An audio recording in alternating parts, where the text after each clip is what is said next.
Dans la présente capsule vidéo, on va s'attaquer à la dynamique de rotation, ce qui va nous amener à la fin de ce module-ci sur la dynamique. Jusqu'à maintenant, on a parlé de la dynamique de translation, que ce soit en mouvement droit ou en mouvement circulaire.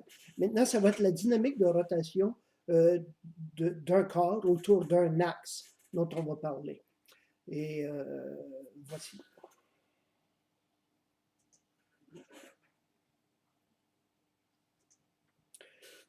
Or, ce qu'on va chercher à faire, c'est faire une analogie entre la deuxième loi de Newton pour le monde de la translation et la deuxième loi de Newton lorsqu'elle est appliquée à un corps en rotation autour d'un axe. On a donc cette loi F égale ma qui va être transformée dans celle-ci. Tau, la lettre grecque tau, T-A-U, égale I alpha. Alpha, on a appris de quoi il s'agit, c'est l'accélération angulaire en radians par seconde carré, qui est l'équivalent de l'accélération linéaire en mètres seconde carré. Tau, au lieu d'être une force, ça va être ce qu'on va appeler le moment de force. Et l'équivalent de la masse, ce sera I, le moment d'inertie. On se rappelle, la masse, c'est ce qui résiste au changement de l'état de mouvement, de translation. Ici, le moment d'inertie, c'est ce qui va résister à la modification du mouvement de rotation. Or, on va devoir introduire tour à tour ces deux termes-là, le moment d'inertie et le moment de force, avant d'appliquer cette nouvelle équation à la dynamique de rotation. Le moment d'inertie, nous allons apprendre son origine et apprendre à le calculer plutôt dans le prochain module. Pour le moment, nous allons seulement utiliser des résultats. En gros, ce qu'on va voir, c'est que le moment d'inertie, c'est-à-dire comment un corps résiste à la variation de son mouvement de rotation autour d'un axe, c'est relié non pas seulement à sa masse, mais à l'éloignement de la masse par rapport à l'axe de rotation. Par exemple, ici, si on veut faire tourner ce corps tripartite autour d'un axe ici, ben, plus les masses seront éloignées, plus ce sera difficile. Et on voit qu'en fait, ça va avec le carré de la distance. Si on veut faire tourner un corps solide s'étendant dans l'espace 3D autour d'un axe, ici, ben, là aussi, il va falloir, plus l'axe de rotation va être loin du centre de masse, plus ça sera difficile. Les athlètes comprennent très, très bien ça. Lorsqu'un patineur artistique ou une patineuse artistique ou un plongeur doit tourner sur lui-même pendant qu'il fait un plongeon ou pendant qu'il est sur la glace, il sait qu'au lieu d'étendre les bras, ce sera mieux de ramener son corps le plus proche possible de l'axe de rotation. Et c'est relié à cette notion de moment d'inertie dont on parle à l'instant.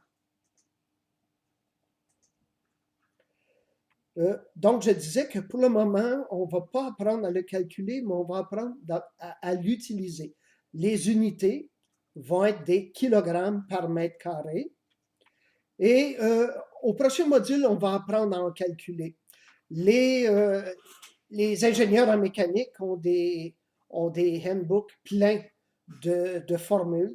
Par exemple, pour faire tourner un cerceau autour d'un axe passant par son centre, ben, c'est la masse fois le carré du rayon du disque. Ici, si on le fait tourner autour d'un diamètre transverse, ben, c'est une autre formule. Ici, si on fait tourner une tige autour d'un axe passant par son centre, c'est une autre formule. On peut apprendre à calculer tout ça en utilisant le calcul intégral.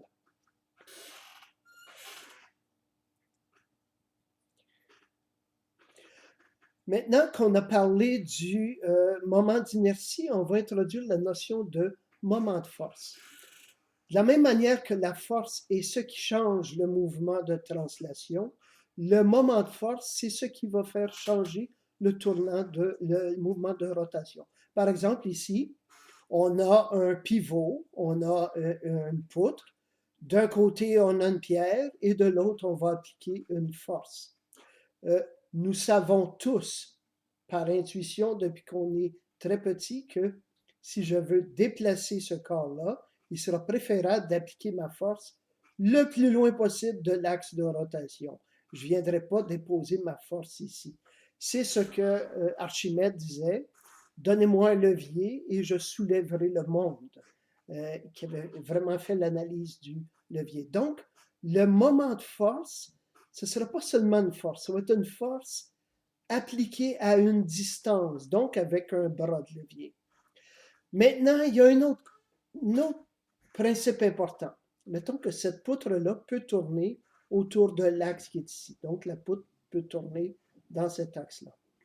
Si j'exerce une force le long de la direction de la poutre, je peux seulement étirer la poutre. Ou si j'exerce une force par là, je pourrais comprimer la poutre. Par contre, si j'exerce une force dans cette direction-là, là, je vais pouvoir mettre la poutre en rotation. Donc, ce n'est pas seulement le bras de levier qui compte, mais c'est aussi la composante de la force qui est perpendiculaire à la poutre.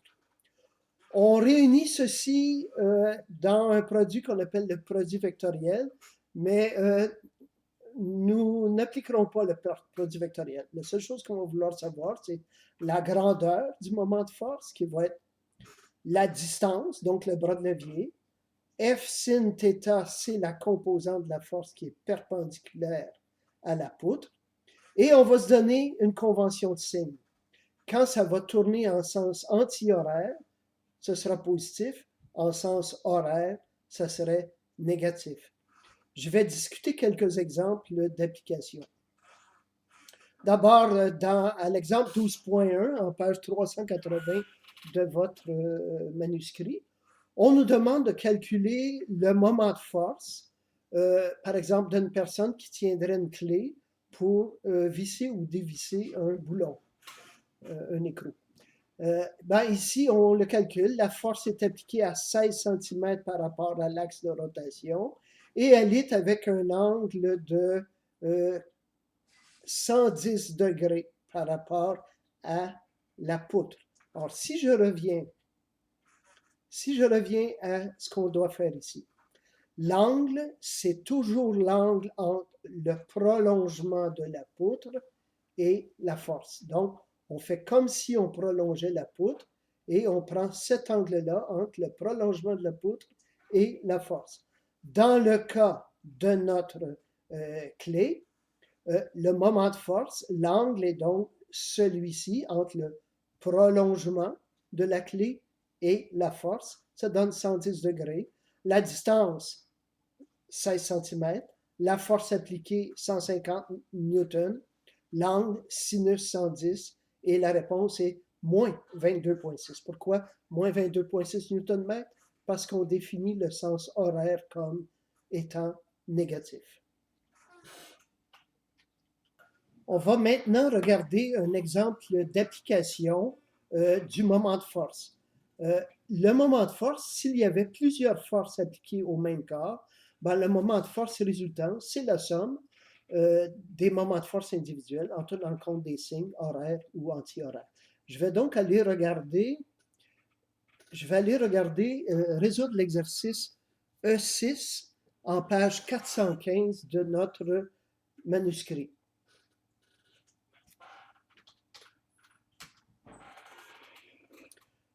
Or, voici, dans cet exercice-là, on a une roue avec un rayon intérieur, rayon extérieur, 3 forces appliquées. La force F1 ferait tourner en sens anti-horaire, donc positif. La force F2 également ferait tourner en sens anti-horaire, donc un moment positif. Mais la force F3 ferait tourner en sens horaire, donc un moment de force négatif. On va aller regarder la solution que j'en ai faite.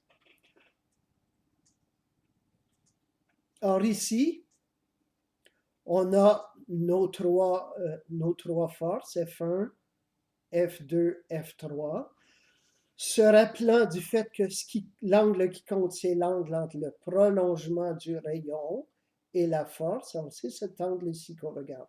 Le prolongement du rayon et la force, ce n'est pas l'angle de 25 degrés qui nous est donné qui compte, c'est cet angle-là de 65.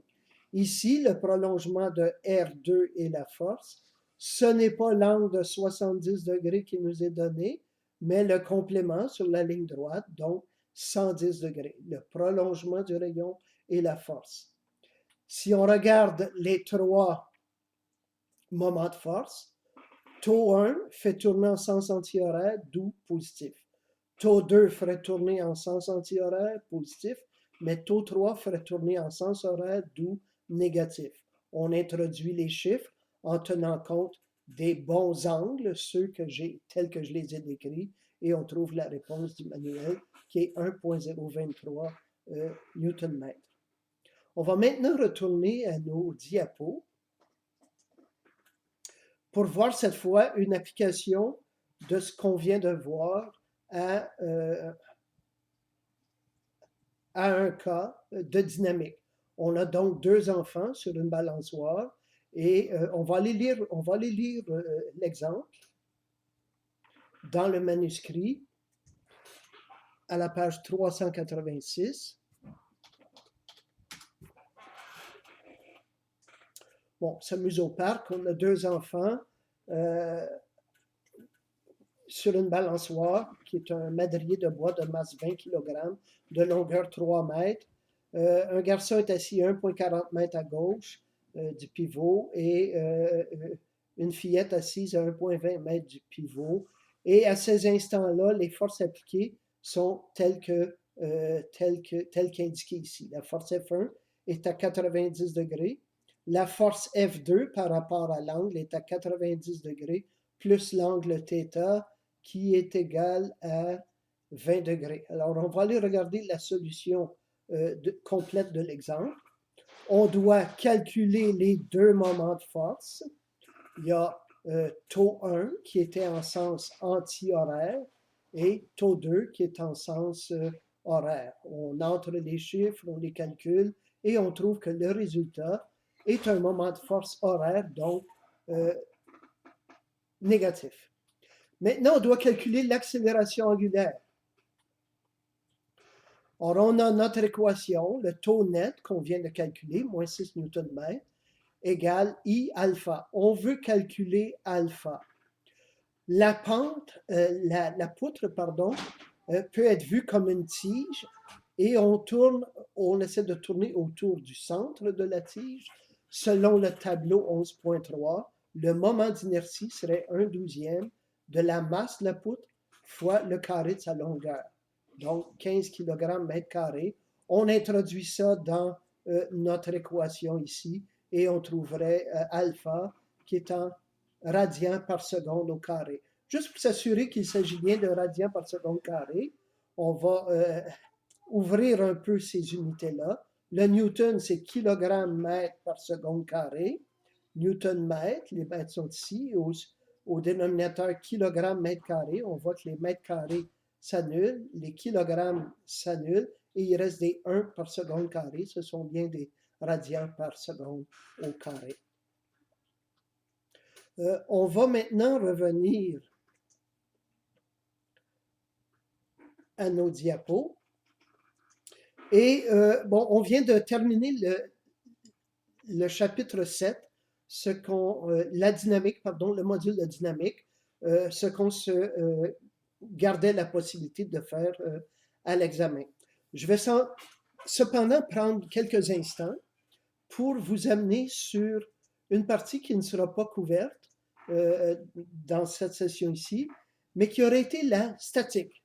Alors, dans la statique, ce qu'on veut maintenant, c'est s'assurer qu'un objet comme un pont ou la toiture d'une maison demeure immobile. On veut empêcher qu'elle ne s'écroule.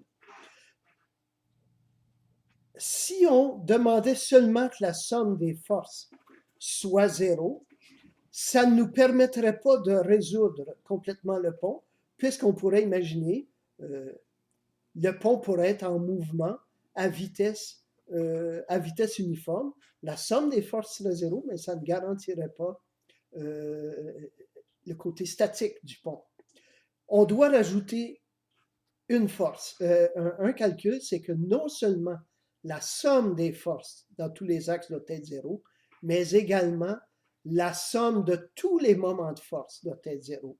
Ce qu'on veut dire, c'est que supposons le cas échéant où le point d'appui du pont de ce côté-ci était déposé sur un sol qui est friable et qui n'est pas solide, eh bien notre pont se mettrait à tourner et s'effondrerait. On doit donc faire en sorte que la somme des forces est zéro, mais également que la somme des moments de force soit zéro pour empêcher le pont de se mettre en mouvement dans une direction ou dans l'autre. Appliqué à des poutres, ça nous permettrait de calculer l'importance, la force qui doit être maintenue à la charnière pour empêcher que la poutre s'effondre. Et bon, on aurait eu quelques applications. Il y avait des applications du point de vue de la biomécanique. Imaginez que ceci soit un bras, ou un bras, ici, c'est l'articulation de l'épaule. Si on tient un poids ici, quelle force se retrouve à être appuyée sur l'articulation de l'épaule? De la même manière, quand on pense à remplacer une hanche, eh bien, il faut savoir les forces qui sont appliquées à l'articulation au niveau de la hanche. Alors, il y a des applications du point de vue de la biomécanique.